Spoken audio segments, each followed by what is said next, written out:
যে এমন একটা মানুষ দীর্ঘদিন জাহান্নামে থাকার পর আল্লাহ তাআলার কাছে দোয়া করবে, আল্লাহ আমি দীর্ঘদিন জাহান্নামে থাকছি, আমার শরীরগুলো জ্বলে পুড়ে শেষ হয়ে গিয়েছে, মেহেরবানি করে আমাকে ক্ষমা করে দিয়ে আমাকে একটু জাহান্নামের থেকে, আমার চেহারাটা জাহান্নাম থেকে অন্যদিকে ফিরিয়ে দিন। আল্লাহর কাছে কান্না করতেই থাকবে। আল্লাহ বলবেন, বান্দা তোমাকে আমি জাহান্নাম থেকে তোমার চেহারাটা অন্যদিকে ফিরে দিব, তবে আমার কাছে আর অন্য কিছু তুমি চাইবা না, এটাই শেষ। ওয়াদা করো। বান্দা বলবে, হ্যাঁ এটাই চাই, আর কিছু চাইব না। এ মুসলমান, আল্লাহর গোলাম, দিন পার হয়ে গেল, বান্দা আবার আল্লাহ তাআলার কাছে চাইবে, আল্লাহ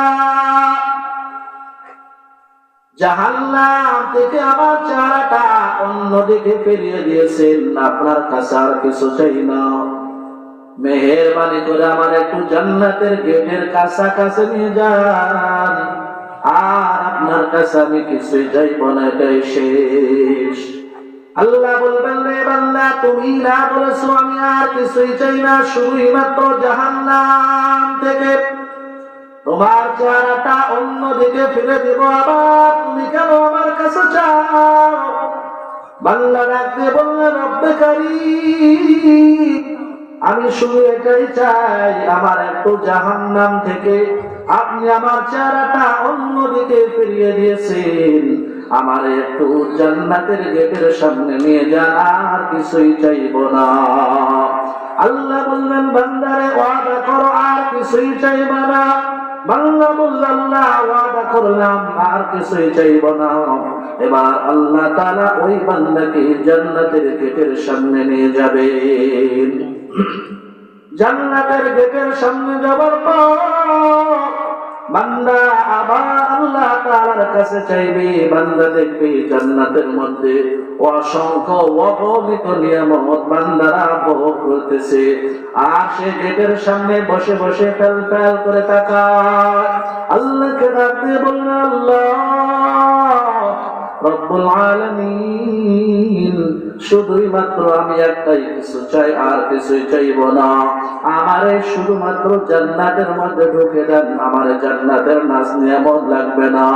আল্লাহ বলবে, বান্দা তুমি না বললে আর কিছুই চাইবা না, এটাই শেষ, আবার চাও। বান্দা বলল, আল্লাহ শুধুই মাত্র জান্নাতের মধ্যে ঢুকে দেন, আর কিছুই চাইব না, আর কিছুই চাইব না। আল্লাহ বললেন, ঠিক আছে যাও, আমি আল্লাহ এবার জান্নাতের মধ্যে তোমারে ঢুকে দিলাম। জান্নাতের মধ্যে বান্দা যাওয়ার পর এমন খুশি হয়ে গেছে, খুশিতে বান্দা আত্মহারা হয়ে যাবে। আল্লাহ বলবেন, বান্দা আমার কাছে এবার কিছু চাও। বান্দা বলবে, কি চাইবো, কি চাইবো? আল্লাহ বললেন, বান্দারে আমি আল্লাহ এই যে পৃথিবী একটা পৃথিবী সমান, আমি আল্লাহ গোটা পৃথিবী সমান, 10 দুনিয়া সমান তোমারে জান্নাতে দিলাম। সুবহানাল্লাহ। এ মুসলমান, সামান্য এক জাররা পরিমাণ ঈমান থাকার কারণে আল্লাহ তাআলা 10 দুনিয়া সম পরিমাণ জান্নাত দান করবেন।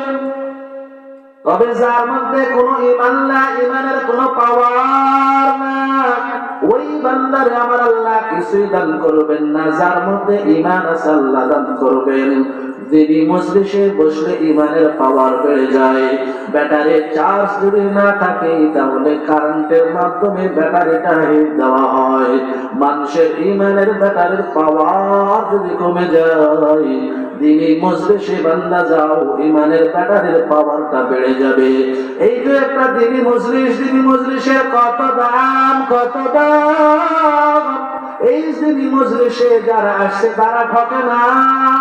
পয়গম্বর বলেন, যারা দিনী মজলিসে বসে যায় আল্লাহ তাআলার ফেরেশতারা চতুর্দিক থেকে লোকগুলোকে ঘিরে নেয়।